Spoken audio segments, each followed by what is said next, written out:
Hey guys, it's your partner, Archie Luxury. On the Archie Luxury channel, getting back in the swing of things. That's right, guys. Burglaries, it's happened. I gotta move on, guys. I gotta move on! Okay, guys, today's video is talking about the new Rolex pre-owned reseller program. So what happened is Rolex announced they were bringing out a reseller program. They were bringing out second-hand watches through some of their dealers.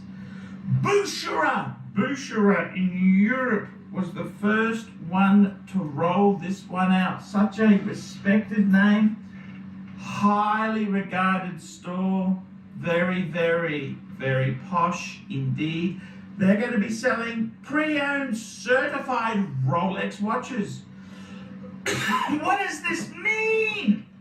What does it mean? It's lean, it's mean. What does it mean?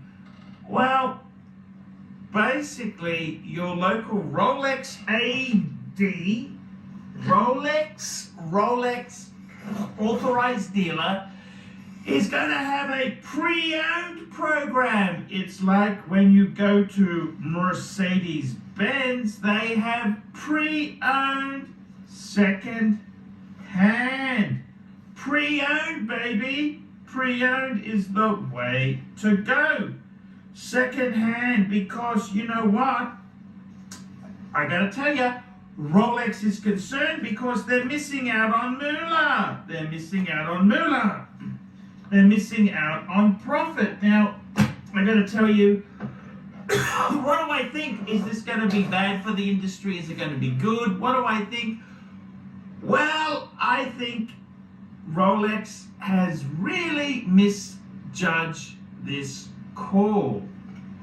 And I say that because these dealers who want to sell pre-owned watches, oh my God, this is going to be a disaster. For starters, then Rolex ADs are going to have to explain why are the second-hand ones so much more than your new ones? And that's because there's no new ones available. It really, the integrity, it makes the AD look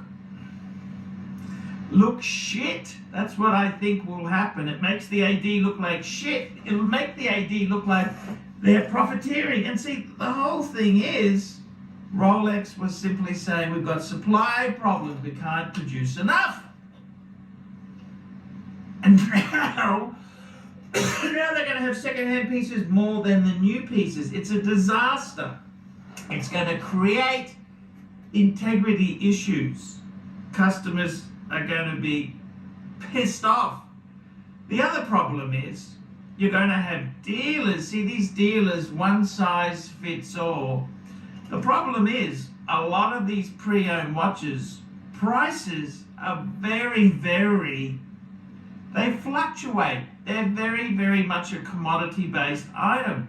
They fluctuate. They're like a bride's nightie, up, down, and you know, what are these dealers, what are they going to do? The only way they can make sure they always come off well is by paying peanuts, paying low and selling high. Gee, why didn't I think of that, Batman? And that's the problem. These dealers, the ADs, to resell watches, it's not quite as easy as you think. I think they're going to have a number of surprises. Now, the thing that I don't understand is, I've got to be totally honest with you, I'm wearing a pre-owned Rolex Explorer 2 on my wrist. What I don't understand is, I know a really top dealer in Melbourne, European watches, European watch gallery, Shonny. And what he does with his premium pieces is he will often send it to Rolex for a service, and then he sells it with Rolex service papers as well as the normal papers if it's got papers, and it's got a Rolex service guarantee. Now, I don't understand how this certified program is going to be certainly better than that. So dealers, I mean, top-end dealers like Shawnee from European One, he already does that. His Rolex stock, he'll often service it through Rolex. And obviously you pay that cost in the price. It's reflected. It's slightly more expensive. So these watches in the Rolex pre-owned, the certified program, what the hell are they going to do? They're going to service them? Big deal.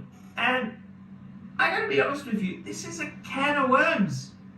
Buying second-hand Rolex is a minefield. Do they really know what they're doing? And then it gets down to vintage. What about vintage then? So what are they gonna deal in? Now, Rolex themselves, they have said the watch has a 50-year ability for parts, which means if it's older than 50 years, they may not be able to get parts. Now, an example of this is the classic bubble back, the Rolex bubble back. It's actually quite difficult to get parts for that. A vintage Prince, also difficult.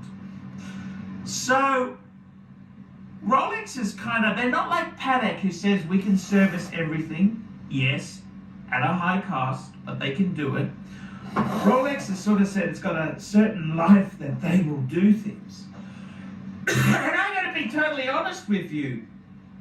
Rolex, the way they handle vintage, has been totally appalling. See, Rolex is concerned with making sure it lives up to the waterproofing, the certification, not so much on the originality. And Rolex, even a number of years ago, I know people who took a vintage 5513 to a Rolex service center.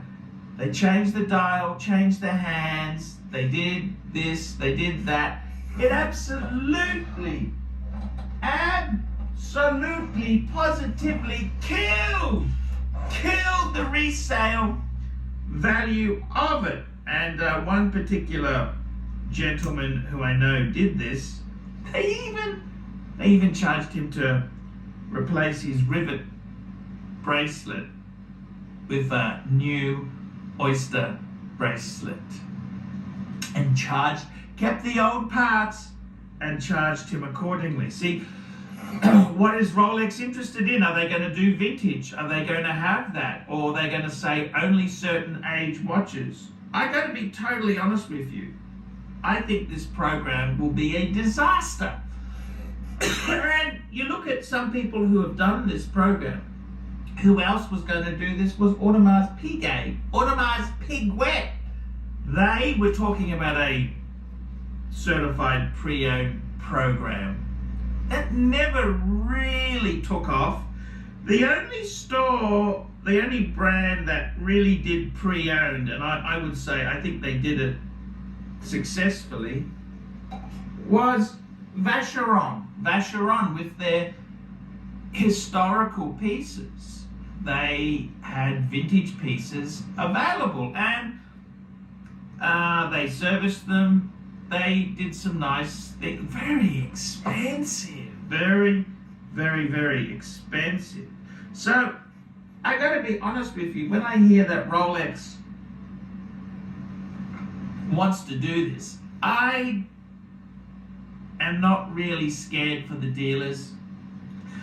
I think they're going into an area they know very, very little about. It's a disaster. The wristwatch market, there are real crooked individuals out there who will bring things in, and this is really, I think, in my opinion, asking for trouble. Not only have they destroyed the credibility of their ADs, their AD has to explain to the customer why are the at least 3-year-old pieces more expensive than brand new pieces. It's a marketing disaster. It just reeks of kickbacks and corruption. I think it's a lousy idea. I mean, in my opinion, they should have just stuck to the status quo, selling new pieces, leave the secondary market alone. Now, the reality is you need a healthy secondary market for the first market to do really well. Instead, Rolex wants to come in. Rolex are very much like Ferrari. Ferrari gets angry that classic Ferraris are worth a lot of money and trade on the market. They get angry and they say, oh, why aren't we making money out of that? And they get very greedy. And I think the same thing can be said for Rolex. They just see this as an easy way to make money. And the second-hand market, selling second-hand watches, it's a fucking minefield. Not only do you have to be aware of people who've swapped bits, unscrupulous individuals who've done things, but it is just on a sales viewpoint, you lose your credibility because the second-hand pieces are way more expensive than the new piece. It's just, I don't know why you'd want to do that. I mean, Rolex needs to understand you need a healthy second-hand market. Leave it alone. Leave it alone. Why enter this? The dealers are doing really well. They're selling everything before it's even arrived. Instead, they want to go and sell second-hand watches. And the problem, let me tell you, there's some of the problems. You've got to be quick. Like, what do you got to have? One price fits all. You take off so much. How do you price guide these? What are you going to do? Use Chrono 24? Rolex dealers are going to use Chrono 24. I mean, the prices on these things can change by the week. Yet, Rolex, what are they going to do? They're going to tell you it's worth this much. I mean, you're going to have to train all these staff, who I might add, you know, a lot of these staff in the ADs, they're good at selling new watches. They're not really highly paid or that highly skilled at second-hand watches. It's going to be an absolute shit fight. And then you've got such a mess. What are they going to do? Are they going to only say, well, I'll only buy back Rolexes that this AD sold? What the hell are they going to do? It's a mess. It's an absolute mess. And they're going to pay, unless they're paying more than the pre-owned market will pay, why would anyone trade in with them? And the incentive might be, well, if you trade in with me, I will then sell you the other new watch. Maybe that's the modus operandi, but the reality is, I mean, these smaller dealers, they're dynamic businesses. They can afford to operate on low margins. They can afford to cut corners that somebody in a big bricks and mortar can't cut. Smaller dealers make much lower margins because they're nimble and quick, whereas the big dealers with big overheads, they can't quite make that money because they're slow. You've got to be very quick to act in this market. And I got to tell you, I think Rolex is just being greedy. I just can't work this out. Personally, top dealers, with their inventory, they'll send the good pieces to Rolex for a service. What difference does a certified Rolex have to a watch that's come back and is available for a top dealer? Case in point, European Watch Gallery in Melbourne. Shonny, my good friend Shonny, he, I really can't see anyone more top than Shonny, but they're going to sell. It just absolutely defies belief. Defies belief. The stupidity here is beyond. I don't know where they get this from. they're going to have this program, and I really don't know. I really don't know how they're going to cut the mustard. I can see this being one size fits all. I mean, what you pay for a Datejust compared to a Daytona is two different things. Hot models and dog shit models. See, I don't quite know how they're going to handle the dog shit models. How do you, somebody who has a day date, for example, that's not as hot as a steel Daytona. How are they going to price? How are they going to pay the price? And to be honest with you, I think they're going to basically pay nothing, pay low, sell very high, and that's their model. Jesus, why didn't I think of that? Guys, tell me what you think. The Rolex reseller program. I'm Archie Luxury, back in the saddle. Tell me what you guys think. I think it'll be a fucking disaster.